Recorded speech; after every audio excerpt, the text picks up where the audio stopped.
Hey guys, welcome back to the Green Voyagers podcast.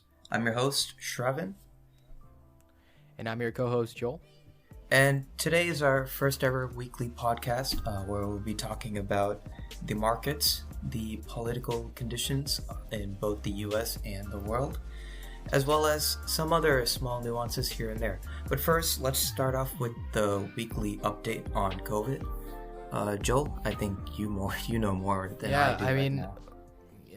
We're still looking at a very tough situation with what's going on around the world.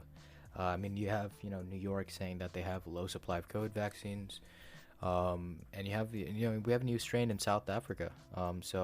There's a lot of strains popping up. We had UK, the Amazon forest. So we have a lot of new mutations popping up, and we need to know if existing vaccines by Pfizer and Moderna could be effective, and researchers are saying they are, and Fauci has hinted at that being the case. So we'll see about that. I don't know. I saw the other day actually that Boris Johnson, the UK Prime Minister, he said something that Right. the UK version of the virus is more deadlier than they originally thought. I don't know if you have like more information about that, but I just thought that was kind of interesting how he says it like 2 weeks late.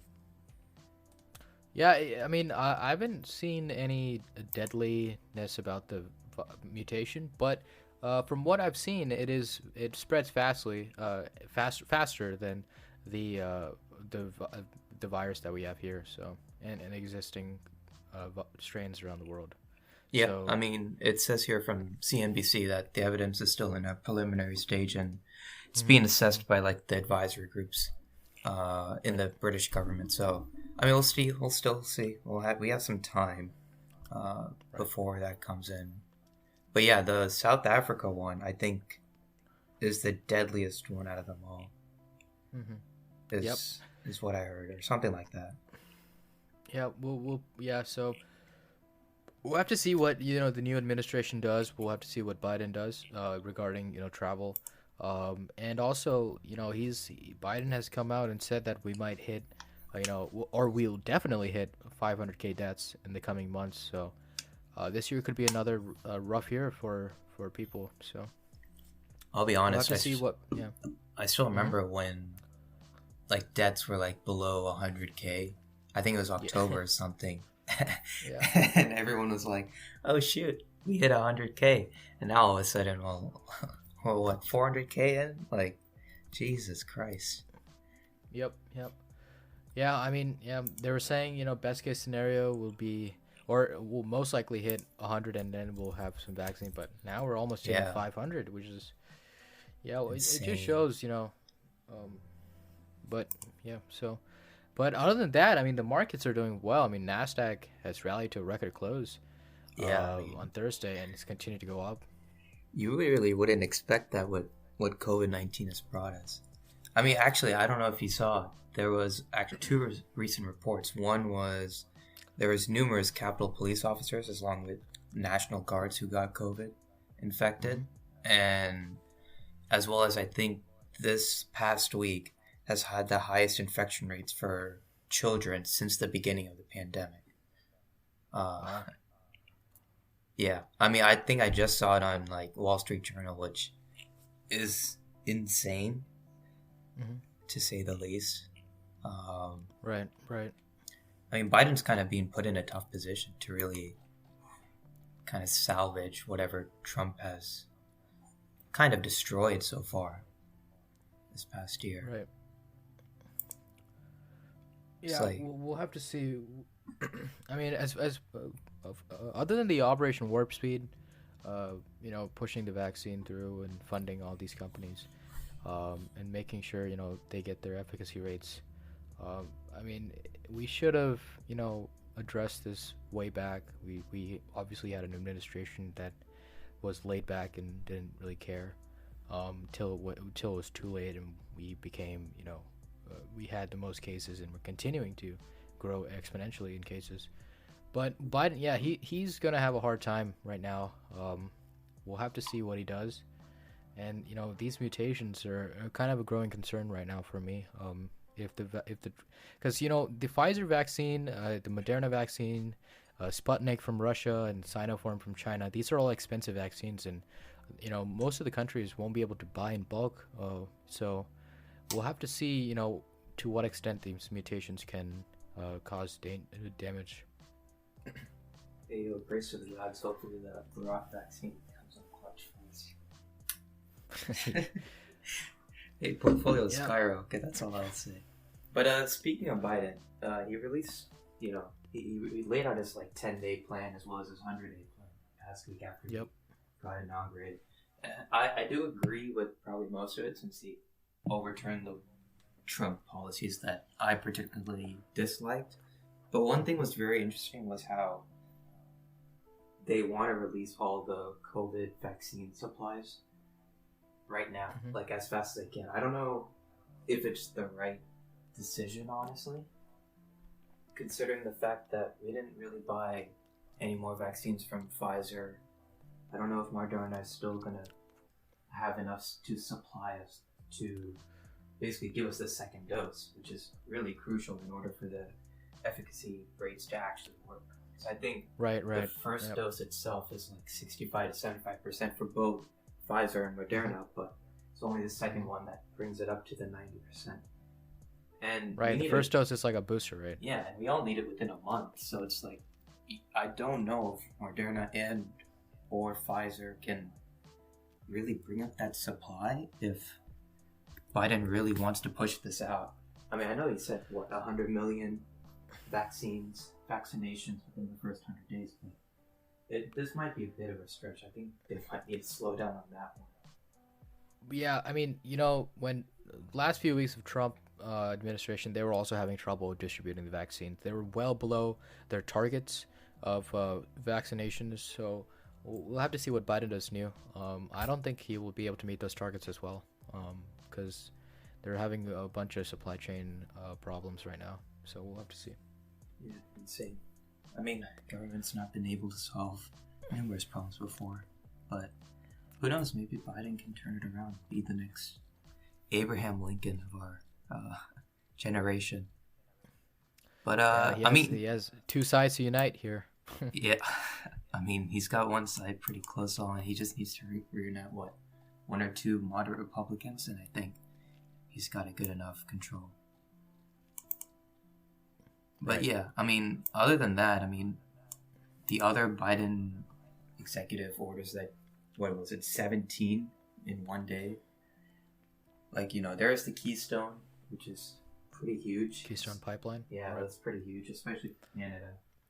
Trudeau's probably shitting the bed right now, but I mean, as far as Biden, the good things are he's re-entering the Paris climate change accords, right?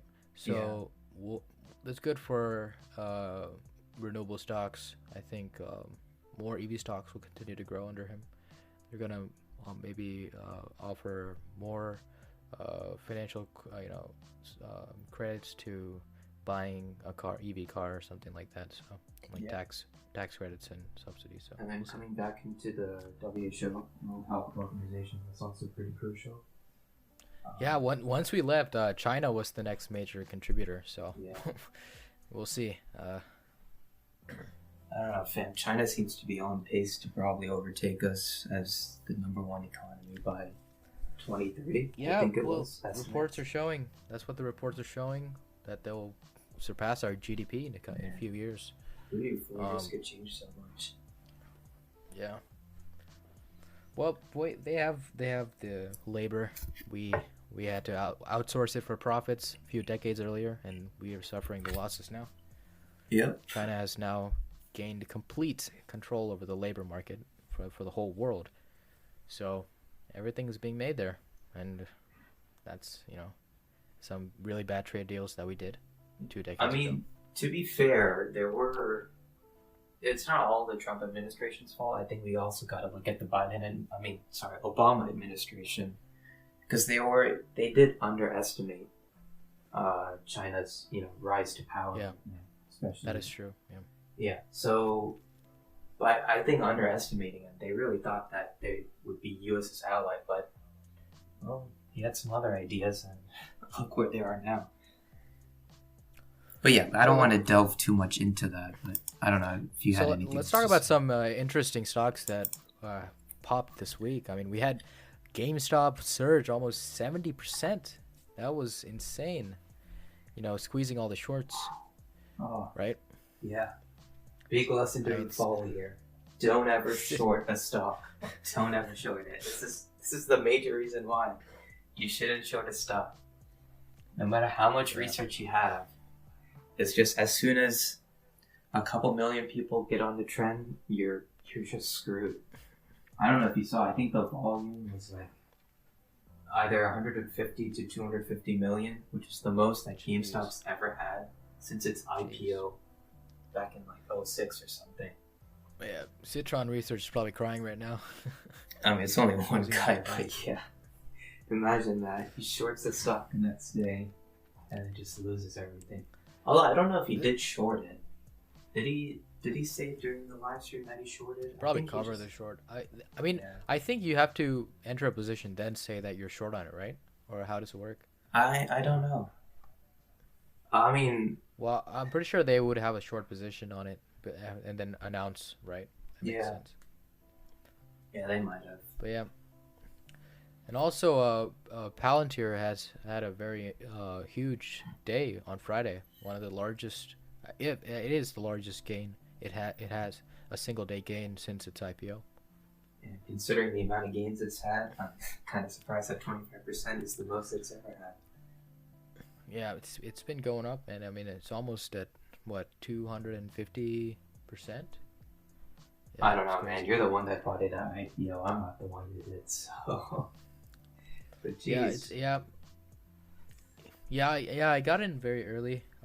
But yeah, I didn't expect it to explode this value. I thought it would hit maybe like $20 by the end of the year, but it's trading over $30, which is really surprising. I mean, it almost hit all-time highs on Friday alone, but it's a couple of cents off after hours. It's receiving the same amount of enthusiasm from how NIO had its day with the sedan release and all the partnerships that they announced, how it rallied towards that day, and it did pop after that day on Monday, right? So I think Palantir might have the same effect. They haven't had it yet. That's the thing. It's like, at least NIO, it was like falling before the release itself. But Palantir, their demo day is the 26th of January. What are we recording this on the 24th? So it's like, you still got a couple days, fam. Yeah, investors are really optimistic about what they announced on their website. So, see, with the Palantir, right, they're considered a very, very secretive company, right? They don't really show what they're doing to a large extent. But now this is a pretty huge move where they're going to live demo all the latest versions of their Foundry and Gotham and Apollo software. So there's three main software they're going to show to an audience, investors, how everything works, and that's going to be huge. If investors see potential in the software, the stock can easily grow much higher. We just have to see them post a profit. And yeah, I think they strategically went IPO after 17 years. Because if you look at their income statement, if you exclude their stock-based, if you exclude their direct IPO, direct listing IPO cost, they should have posted a profit actually. Yeah. So I think they strategically went up for IPO, knowing that they're in a good financial position, and the next 2-3 years outlook to me looks very, very good. There's a lot of companies, a lot of governments already using their software, and a lot of commercial companies starting to gain contracts. I mean, you see a new contract every week, so. Yeah, I mean, they're what, $40 billion valuation now with that 25% growth or something along those lines. No, they're much higher. They're nearing 60 now. 60? Oh, shit. Okay. Yeah. Well, I think them along with Jumia, Jumia also rose 25%, if you didn't already know. And they're really taking hold of the e-commerce world in Africa. Yep. I mean, Jumia is still a speculation stock. Yeah. I don't think they still have the infrastructure to do what Amazon's doing here, obviously, but No, but Speculative stock. there was a South American e-commerce company who I conveniently forgot the name of all of a sudden. But they're doing the same amount of sales as them, around like not sales, the amount of market as them, like $4 trillion or something. I know what you're talking about. Yeah, and that South American company's valuation is around like 50-60 billion, while I think Jumia is only at like $10 billion right now. So I mean, they do still have a chance, but that's, it is still a very, very, very wild speculative play, which, I mean, I might invest in them if they come down again and buy it on the dip. But yeah, I kind of like my investments now. They're all doing well, so I may not. Who knows? Yep. So yeah, we'll see how Jimmy does coming weeks. Yeah. But actually, one company that intrigued me this week was Intel. I don't know. That was actually insane. Yeah. It wasn't even a hack. I think someone somehow got their infographic or something. And then all the earnings report was on it, so they just released it 6 minutes early, which I think caused a huge spike, which in turn caused an 8% decline the next day. Crazy ride for Intel. It was down like 9% on Friday, right? Yeah. But I think Intel still has a lot of room to grow. If they weren't so volatile, I would definitely invest in them. But the thing is, with the new CEO coming in from VMware, I don't know exactly how they are going to plan out the future, especially with AMD, TSM, especially capturing the market right now. But yeah, we will see. They are still posting good profits, good profit margin. I really do like the company. I really recently did like a DCF valuation on it, and I think I valued them around $85-$90 range. Wow. Yeah, so they got a lot of room to run, but the thing is, each time they fall, it's just a bigger hit in my pocket. So I think I'd rather wait for them to stabilize a bit, and then if some good news comes out, or if I start seeing some growth in them, I might start to invest in them then. Okay. But yeah, going off on that, I don't know if you saw the Yellen testimony. No, I haven't watched that testimony. Do you have anything to say about it? Yeah, I mean, two main things. One is she basically caused Bitcoin to drop 30%. She basically, turns out investors can't drop the Bitcoin, but Janet Yellen sure can. I mean, all she reiterated was that it's not a stable enough currency for the US to even look at. And I think she hinted at double dipping within Bitcoin, which basically means like you can reuse the Bitcoin twice. I don't know if there's evidence for that, but she implied it in the testimony, which really caused Bitcoin to drop below, I think, 30K at one point, which was insane. But the other good thing that came out of that testimony, and this is the main reason why I think NASDAQ was up throughout the week, was that she iterated that Biden's administration is not going to focus on increasing the tax rate for corporations. They're going to focus on just providing stimulus to the economy, which I thought was really interesting. But yeah, it caused a lot of runs from, I guess, Microsoft, Apple. I think it was up 7% or something like that. So Biden's not going to raise the corporate tax rate? For now. I thought he was going to... Oh, okay. I mean, he's already said he's not going to run for a second term. So if he wants to change the GOP tax plan by Trump and the Republicans back, 2 years ago, yeah, I thought one of his main changes would be the tax rate hike, but I'm kind of surprised now that you say that. So yeah, we'll see. Yeah, I mean, that was the main reason for the tech run. was just because of that testimony. Which, yeah. Okay. And lastly, we got to talk about, the weekly reports that come out. This week was the non-farm payrolls, like usual, as well as the home sales in December. Mm-hmm. Home sales were at its highest since 2006, right before the financial crisis. So I know a lot of people who are buying houses. I mean, some people at work aren't coming some days because they're moving houses.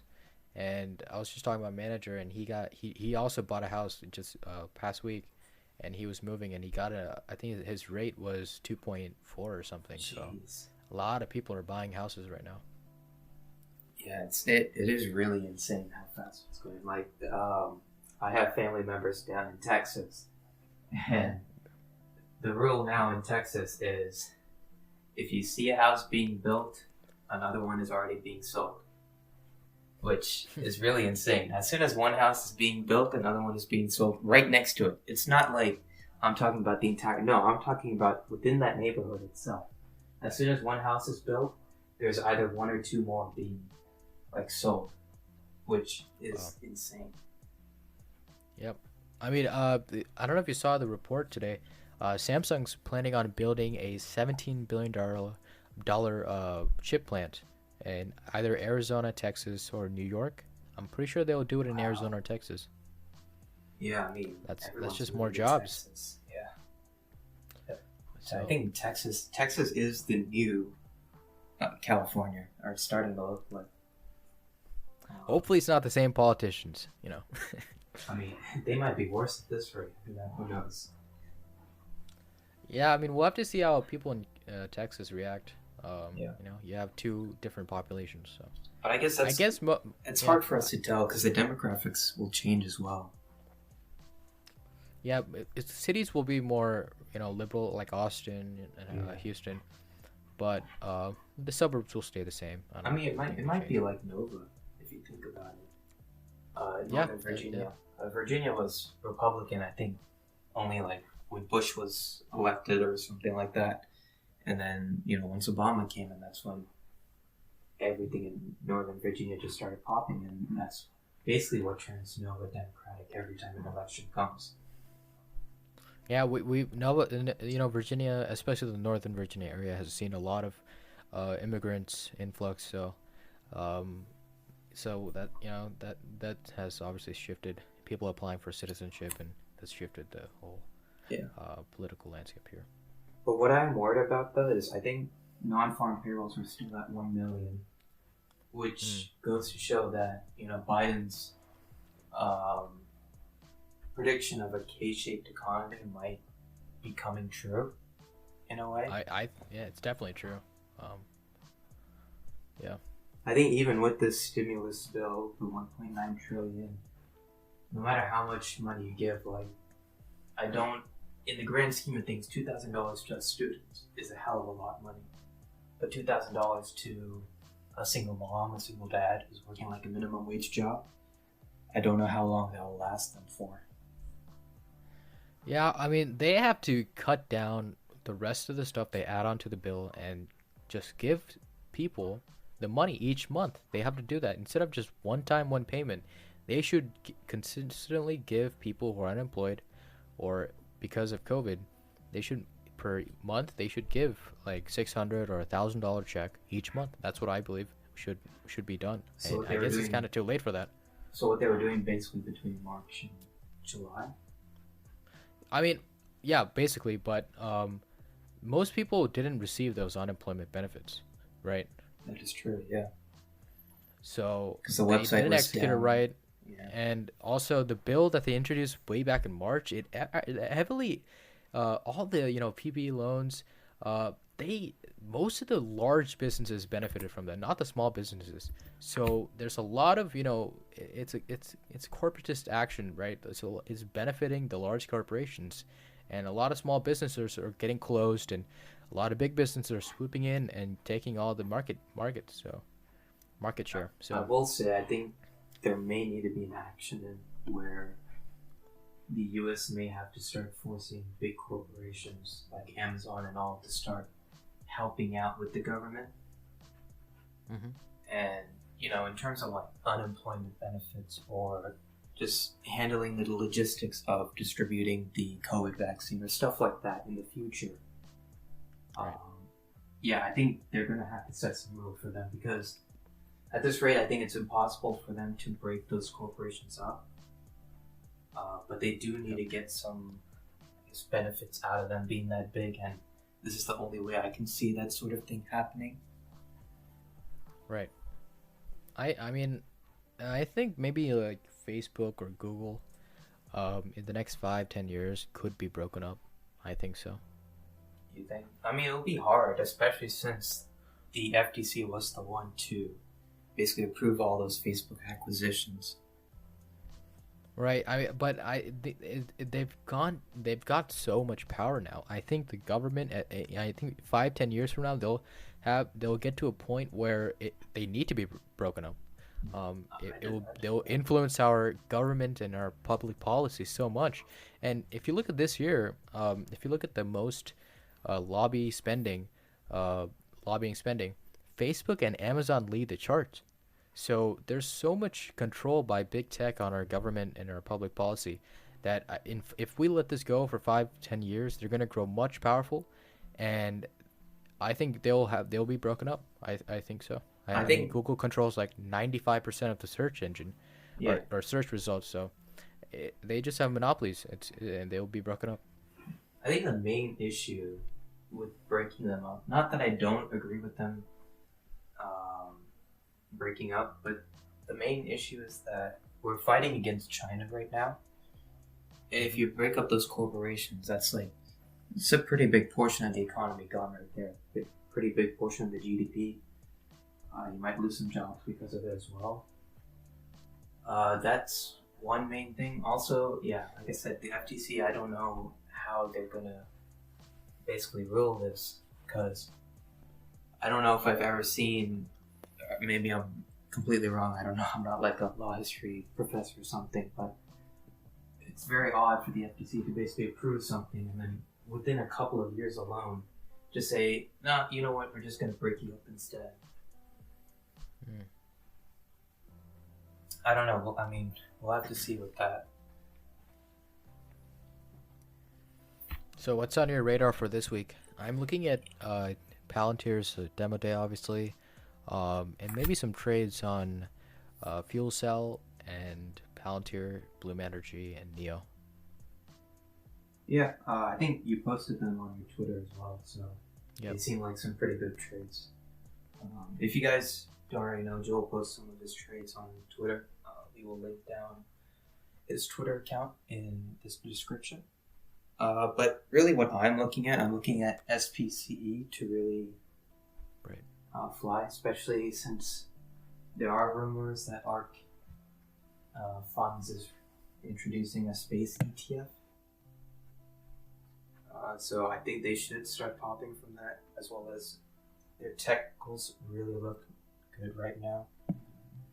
Along with that, Facebook is also looking good in terms of technicals, and they are lagging right now behind Amazon, Apple, and all that. And I think they're at a good price right now where we can see them really pop.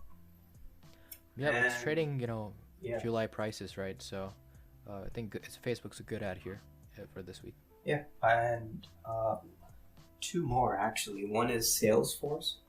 Salesforce has also been kind of sideways for a really long time. I think since December, whenever they announced the Slack acquisition. And I think they're worth a lot more than $225 per share right now. I think they could go easily to $250, maybe $280 and higher. I mean, whenever they've done acquisitions, they've made well enough synergies that it's basically profitable for them. So I think they should be able to do that with Slack. And a small stock as well, which I recently found in my scanners, was GNSS. GNSS is kind of a semiconductor type company. They are a lot smaller than, your Taiwan Semiconductors or AMD and that sort of stuff, but they really had a good year last year. Their net income was absolutely ridiculous. It just shot up.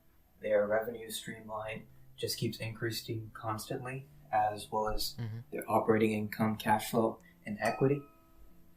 Their debt is also rising a bit, but with how low interest rates are nowadays, I don't think it's that much of an issue to look at right now. I think as long as you're investing in capital investments, you're really good to go for the next 5-10 years. Yeah, they sound Genesis. I also looked at their fundamentals. They look like they're in a good position. A lot of potential for the stock. Yeah, so those are my picks for not even the week, I'd say for the next 6 months. I'd really look out for them all to really just shoot up. But yeah, that is all from us today, unless you had anything else to add, Joe. Oh, that's all. We'll see you guys next week.